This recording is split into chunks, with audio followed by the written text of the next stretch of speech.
हमारे यहाँ घरों में 3 ब्लेड के पंखे लगाए जाते हैं, जबकि अमेरिका के घरों में 4 या 5 ब्लेड के पंखे लगते हैं। पर सवाल यह है कि ऐसा क्यों? क्या आप जानते हैं?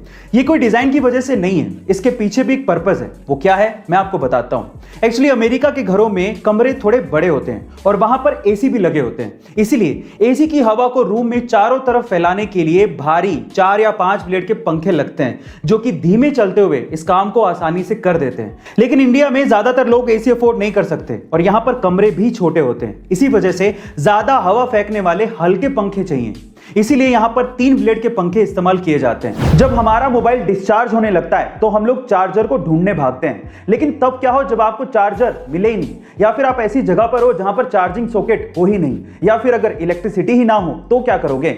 ऐसी प्रॉब्लम का सॉल्यूशन निकाल रही है चाइना की लीडिंग मोबाइल कंपनी Xiaomi, जो कि एक ऐसा डिवाइस बना रही है जिससे सिर्फ आवाज के थ्रू आपका मोबाइल चार्ज हो सकेगा।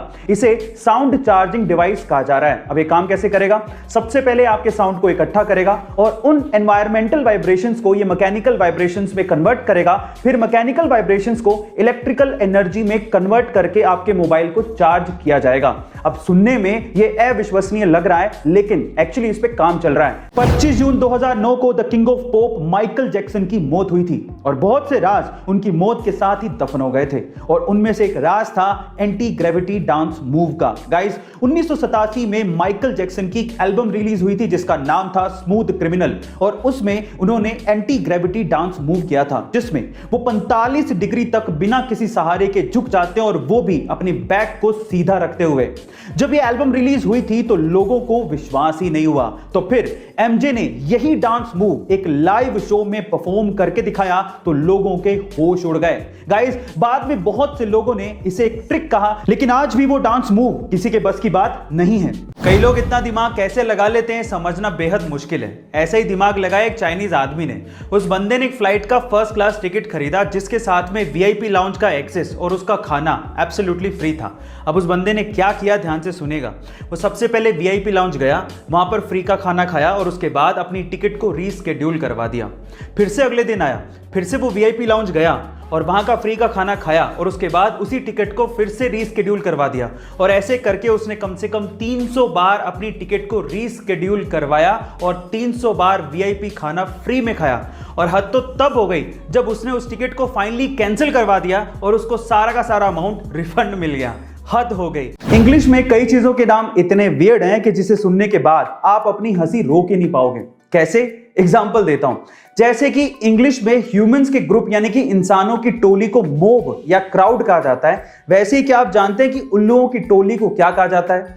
उल्लुओं की टोली को इंग्लिश में पार्लियामेंट कहा जाता है। इसी तरह से वाइल्ड बीस्ट की टोली को कंफ्यूजन, जिराफ की टोली को टावर, राइनोस की टोली को स्टबर्ननेस और पांडास की टोली को एम्बैरेसमेंट कहा जाता है। अब इन्हें नाम क्यों दिए गए आप लोग चैट सेक्शन में जरूर लिखिएगा।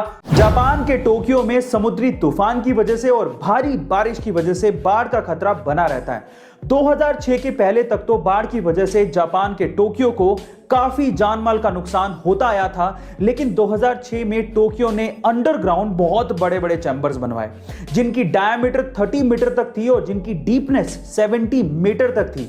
ये चैम्बर्स एक्चुअली बाढ़ के पानी की निकासी के लिए बनाए गए थे, और 2006 के बाद से आज तक काफी बार इन चैम्बर्स ने टोक्यो को बाढ़ से बचाया है और बाढ़ से होने वाले नुकसान में 90% तक कमी आई है।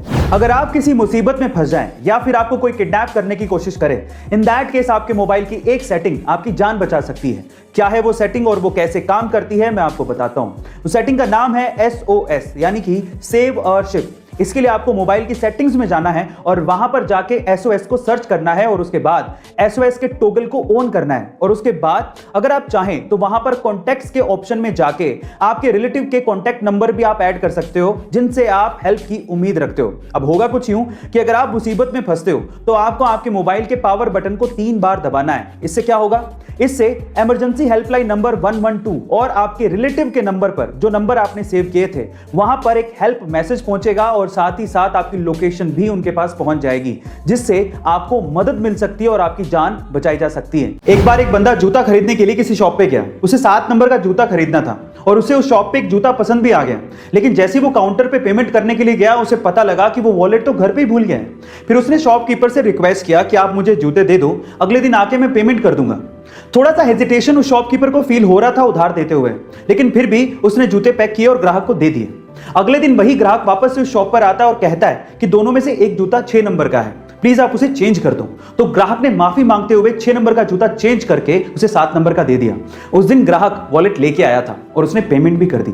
अब आप ये देखिए कि दुकानदार ने कितना समझदारी से काम किया, ना उसने जूते खोए ना कस्टमर। इसे कहते हैं प्रेजेंस ऑफ माइंड। जो हम दिखते हैं वो हम है नहीं, तो हकीकत में हम क्या हैं, क्या आप जानते हैं?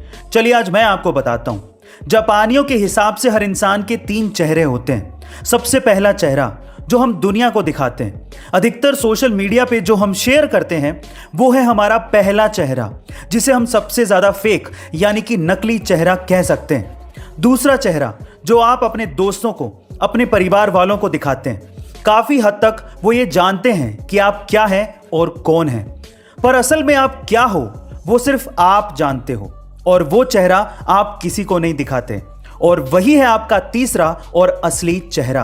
एक बार एक लड़का बाइक पे बहुत सारे अंडे रख के लेके जा रहा होता है, लेकिन अचानक से उसकी बाइक फिसल जाती है और उसके सारे के सारे अंडे फूट जाते हैं। आसपास के लोग तब इकट्ठा होकर उसे टोंट करना शुरू कर देते हैं कि तुझे दिखाई नहीं देता है क्या, तुझे ढंग से बाइक नहीं चलानी आती है क्या। इतने में ही उस भीड़ में से एक बूढ़ा सा अंकल निकल के आता है और उस लड़के से कहता है कि बेटा तुम्हारे सारे अंडे फूट गए हैं, अब तुम अपने मालिक को क्या जवाब दोगे? चलो मैं तुम्हारी मदद करता हूं, ये मेरे पास 30 रुपए हैं, तुम रख लो।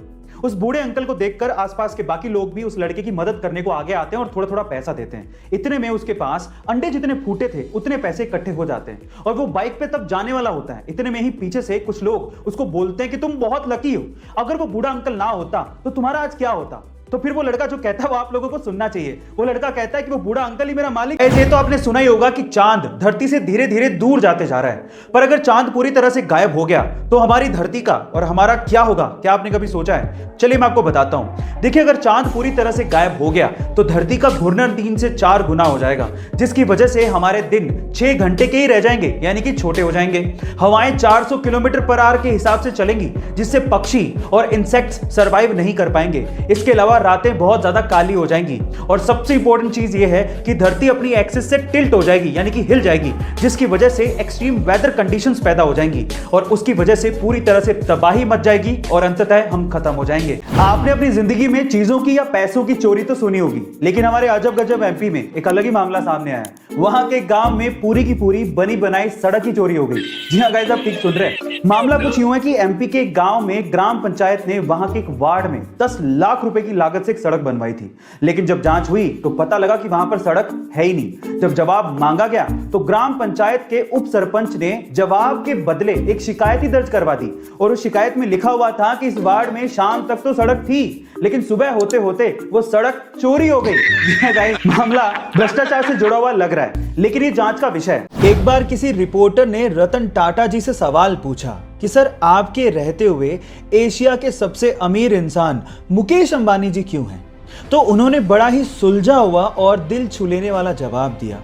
उन्होंने कहा कि हम इंडस्ट्रियलिस्ट हैं और मुकेश अंबानी जी बिजनेसमैन हैं। हम ये नहीं चाहते कि इंडिया इकोनॉमिकल सुपर पावर बने, बल्कि हम ये चाहते हैं कि ये देश, ये इंडिया खुशहाल नेशन बने। और इसी सपने को पूरा करने के लिए रतन टाटा जी अपने पैसों का अधिकतर हिस्सा चैरिटी में डोनेट कर देते हैं। 24 नवंबर 1971 को पोर्टलैंड से सिएटल जाने के लिए डीबी कूपर नाम का एक आदमी एक फ्लाइट पे चढ़ता है। जैसी फ्लाइट हवा में होती है, वो अपने पास ही खड़ी एयर होस्टेस को एक लेटर पकड़ाता है जिसमें लिखा होता है कि मेरे पास बॉम्ब है और तुम तुरंत मेरे पास आके बैठो। जैसी एयर होस्टेस कूपर के पास आके बैठती है, वो उसे बॉक्स खोल के बॉम्ब दिखाता है और कहता है कि मुझे $2 लाख प्लस 4 पैराशूट चाहिए, नहीं तो मैं सबको उड़ा दूंगा। शाम होते ही फ्लाइट जब सिएटल पे लैंड करती है तो डिमांड के मुताबिक $2 लाख प्लस 4 पैराशूट कूपर को दे दिए जाते हैं। फिर वो उसी फ्लाइट पे बैठता है, फ्लाइट उड़ती है, उसके बाद वो पैराशूट पहनता है और फ्लाइट से कूद जाता है। उसके बाद से लेके आज तक किसी ने भी डीबी कूपर को दोबारा नहीं देखा। एफबीआई ने खूब सर्च करने की कोशिश की, लेकिन वो डीबी कूपर को दोबारा ढूंढ ही नहीं पाई। फाइनली 2016 में एफबीआई ये फाइल हमेशा के लिए बंद कर देती है। गाइस, हम सबके फेवरेट यूट्यूबर भुवन बाम एक बार फिर से अपनी नई सीरीज ढिंडोरा को लेकर चर्चा में हैं। और अगर आपने गौर किया हो तो इस सीरीज के 3rd एपिसोड में एक ही फ्रेम में भुवन बाम के 5 कैरेक्टर दिखाई दे रहे हैं। और मजे की बात यह है कि उस पूरे सीन को एक ही शॉट में फिल्माया गया है। पर सवाल यह उठता है कि भुवन बाम तो एक ही है, फिर उनके 5 कैरेक्टर एक ही फ्रेम में एक ही शॉट में कैसे फिल्माए गए? क्या आप जानते हैं ये कैसे पॉसिबल हुआ? चलिए मैं आपको बताता हूं। इसके अंदर मोशन रिग टेक्नोलॉजी का यूज किया गया है, जिससे आप एक ही पर्सन के अलग अलग कैरेक्टर को एक ही फ्रेम में एक ही शॉट में फिल्मा सकते हैं। सर, आईआईटी सपना है मेरा, लेकिन पता नहीं पूरा होगा कि नहीं। सपना देखा है तुमने आईआईटी का, तो फिर तो यह पूरा होगा नहीं, क्योंकि अगर सपने ही देखते रहोगे तो पूरे कहां से होंगे। इनफैक्ट तुम में से किसी का आईआईटी जाने का सपना होना भी नहीं चाहिए। और एक तो ये शब्द यूज करना बंद करो, सपना, क्योंकि इसको यूज करने का मतलब यह है कि तुम अंदर से मान चुके हो कि तुम्हारा कुछ होना जाना तो है नहीं, देखने की चीज थी, देख ली। एम शब्द यूज करो, एम। सपने देखे जाते हैं और एम पूरे किए जाते हैं। गाइस, आपने गौर किया होगा कि आपके आसपास कई ऐसे लोग हैं जिनके बहुत सारे दोस्त होते हैं और आप लोग ये सोचते हैं कि काश इतने दोस्त मेरे भी होते। पर सवाल यह है कि आखिर इतने दोस्त बनते कैसे, दोस्त बनाए कैसे जाते हैं, उसके तरीके क्या हैं? देखिए, बहुत सारे तरीके हैं, लेकिन आज इस वीडियो में मैं आपको सबसे आसान और सबसे अच्छा तरीका बताता हूं। ध्यान से सुनिएगा। देखिए, एक स्टडी के अनुसार ये कहा गया है कि अगर आप किसी से बातचीत कर रहे हैं और उस बातचीत में आप सिर्फ 20% ही बोलें, लेकिन 80% उसकी बातों को सुने, तो वो बंदा शायद आपका दोस्त जल्दी बन जाएगा।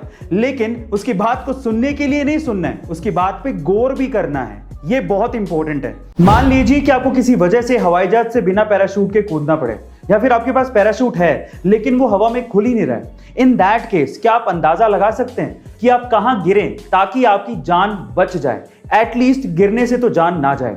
आप में से बहुत सारे लोग पानी को चुनेंगे कि पानी में गिरेंगे तो शायद बच जाएंगे, लेकिन यह गलत है। पानी में गिरना उतना ही खतरनाक है जितना कि कंक्रीट की जमीन पर गिरना, क्योंकि पानी कंक्रीट की जमीन के जैसे कंप्रेस नहीं होता।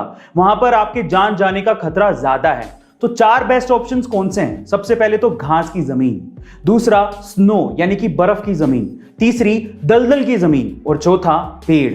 अगर आप इन 4 जगहों पर गिरते हैं तो शायद आप बच सकते हैं। मंदिर में चढ़ाए गए फूल अगले दिन कचरे में फेंक दिए जाते हैं, लेकिन किसी के लिए वो कचरा है तो किसी के लिए बिजनेस का आइडिया। जी हां गाइस, आप ठीक सुन रहे हैं। कानपुर के अंकित अग्रवाल ने ऐसे ही कचरे के फूलों से अपने बिजनेस का आइडिया निकाल लिया। उनके स्टार्टअप का नाम है फूल। अब ये करते क्या है, उनके आइडिया को ध्यान से सुनिएगा। सबसे पहले तो मंदिर में चढ़ाए गए फूल जो कि अगले दिन कचरे में फेंक दिए जाते हैं, उनको ये लोग इकट्ठा करते हैं और उसके बाद उन्हें प्रोसेस करने के बाद बहुत अच्छी क्वालिटी की अगरबत्ती और धूप बत्ती बनाई जाती है। अब ये आइडिया इतना फैंटास्टिक क्यों है? क्योंकि ये 2 सॉल्यूशन देता है। पहला तो फूलों का कचरा कम हो गया है और दूसरा उसी से ही एम्प्लॉयमेंट जनरेट हो रहा है। जिम जाके डोले शोले बना के हट्टा कट्टा दिखने से कुछ नहीं होता, अंदर जान भी होनी चाहिए।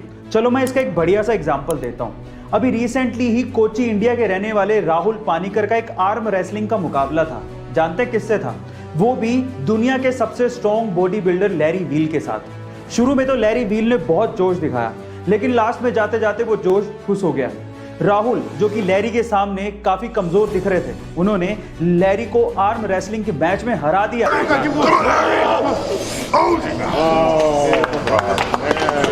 साउथ के सुपरस्टार और स्टाइलिश स्टार माने जाने वाले अल्लू अर्जुन अब सिर्फ साउथ के ही सुपरस्टार नहीं बल्कि पूरे इंडिया के सुपरस्टार बन चुके हैं, क्योंकि उनकी फिल्म पुष्पा पूरे इंडिया में रिलीज के पहले ही दिन सबसे ज्यादा कमाई करने वाली मूवी बन चुकी है। गाइस, आपकी जानकारी के लिए हम आपको बता दें कि पुष्पा ने इंडिया में पहले ही दिन 71 करोड़ रुपयों की रिकॉर्ड तोड़ कमाई की है। और गाइस, आज तक किसी भी बॉलीवुड के मेगा स्टार ने भी अपनी मूवी को इतनी बड़ी ओपनिंग नहीं दिलवाई है।